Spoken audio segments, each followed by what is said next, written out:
کہ صاحب کی تقریر آج دور میں تشدد منایا جا رہا ہے اسے اپنے اسلاف اپنے اکابر کی علمی فکری اور غیرت کی سزا نہیں بنائے.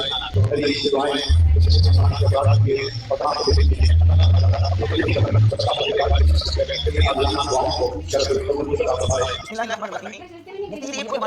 ایک کلپ نظر سے گزرا جس میں مفتی منیب الرحمان صاحب ایک معروف دیوبندی مفتی تقی عثمانی کے پوتے کی دسر نامی کی تکمیل کے موقع پر یوم تشکر کے حوالے سے جو مجلس منعقد کی گئی تھی اس میں شریک ہوئے اور اس میں مفتی منیب الرحمان صاحب نے خطاب بھی کیا مختصر اور مفتی تقی عثمانی دیوبندی کے خاندان کے افراد کے لیے دعا بھی کی.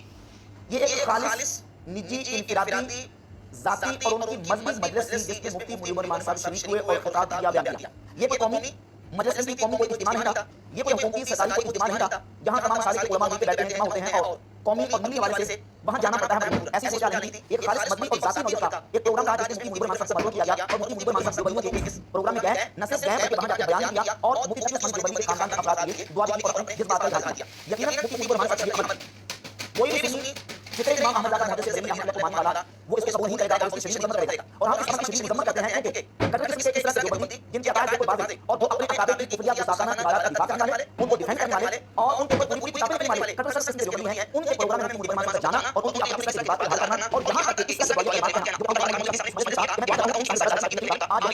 اسی السلام علیکم رسول اللہ، السلام علیکم نبی اللہ، السلام علیکم خاتم النبیین صلی اللہ تعالیٰ علیہ وآلہ وسلم. پہلے تو میں یہ بات رکھنا چاہوں گا کہ کچھ لوگ کہتے ہیں کہ میاں تمہیں علم نہیں ہے، تمہیں مخارج کا علم نہیں ہے، تمہیں فقی اور تمہیں فتاویٰ رضویہ اور احادیث مبارکہ جیسے فار ایگزامپلس کے لیے صحیح بخاری، ترمذی، ابو داؤد، ابو سنن اینڈ ETC تمہیں علم نہیں ہے. تو اس بات کو میں آج واضح کرنا چاہوں گا کہ الحمدللہ ہم نے بھی سورہ کافرون پڑھا ہے اور ابو داؤد، ترمذی اور دیگر کتابوں کا مطالعہ کر رہے ہیں اور دنیا میں جتنے بھی لوگ ہیں کوئی بھی نہیں کہہ سکتا مجھے ٹوٹل علم پورا علم ہو گیا. میں کہتا ہوں میاں آپ کہو گے میں مفتی تو میں کہوں گا مفتی اعظم ہند، آپ کہو گے وقت کے ہم فقیہ تو میں کہوں گا حضور تاج الشریعہ. تو علم کی کوئی انتہا نہیں ہے، بڑے بڑے لوگ ہیں ان کے قدموں کے نیچے ہر ایک کے اوپر ایک ہے. تو علم ہمارے پاس جتنا ہے کچھ لوگوں کے پاس نہیں ہوگا. وہ سورہ کافرون کی تصدیق نہیں کر سکتے ہیں، وہ نہیں بتا سکتے کہ وہ دہا کیا ہے، وہ نہیں بتا سکتے، لیکن الحمدللہ یہ فقیر قادری جانتا ہے. اب یہ بتاؤ یہ مفتی منیب الرحمان جو خود کو بہت بڑے مفتی کا القابات دلا دیے، کچھ قومی لوگ ان کے پیچھے بھی ہیں. میں کہتا ہوں اعلیٰ حضرت کا نام لے کر اور پھر اس طرح کا کام کرنا، تو میں کہتا ہوں کہ ہمیں کچھ بھی نہیں آتا ہے.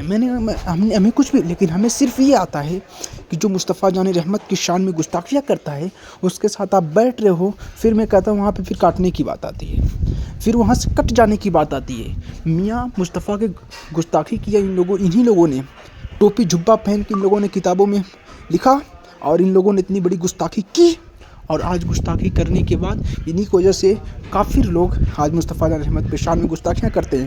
آج کیا کیا نہیں کہتے ہیں. تو انہی لوگوں نے 1857 سے پہلے شروعات کیا، انگریزوں کے ہاتھوں سے ان لوگوں نے بکے اور اپنے آپ کو بیچ دیا، ایمان کو بیچ دیا. آج اسی فقہ کو لے کے چل رہے ہیں، قادیانی بھی لے کے چل رہا ہے. تو کیا ایسا حقانیت پہ ہے؟ نہ.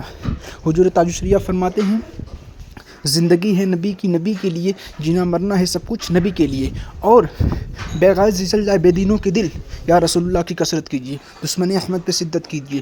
تو آپ کچھ بھی ہو، اگر آپ مصطفیٰ کے دشمنوں کے ساتھ بیٹھو گے، اللہ و رسول کے دشمن کے ساتھ بیٹھو گے تو ہمارے قدموں کے، میں بہت سوچ سمجھ کے بول رہا ہوں، جوتی کے نیچے ہم لوگ رکھتے ہیں.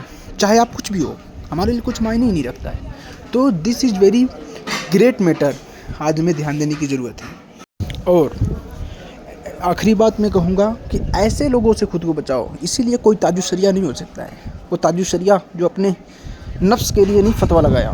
جب تاج الشریعہ کا قدم چلا، جب مصطفیٰ جان رحمت کی شریعت پہ انگلی اٹھی، جواب آیا، کسی نے سوال کیا، تو مصطفیٰ جان رحمت کی شریعت کے لیے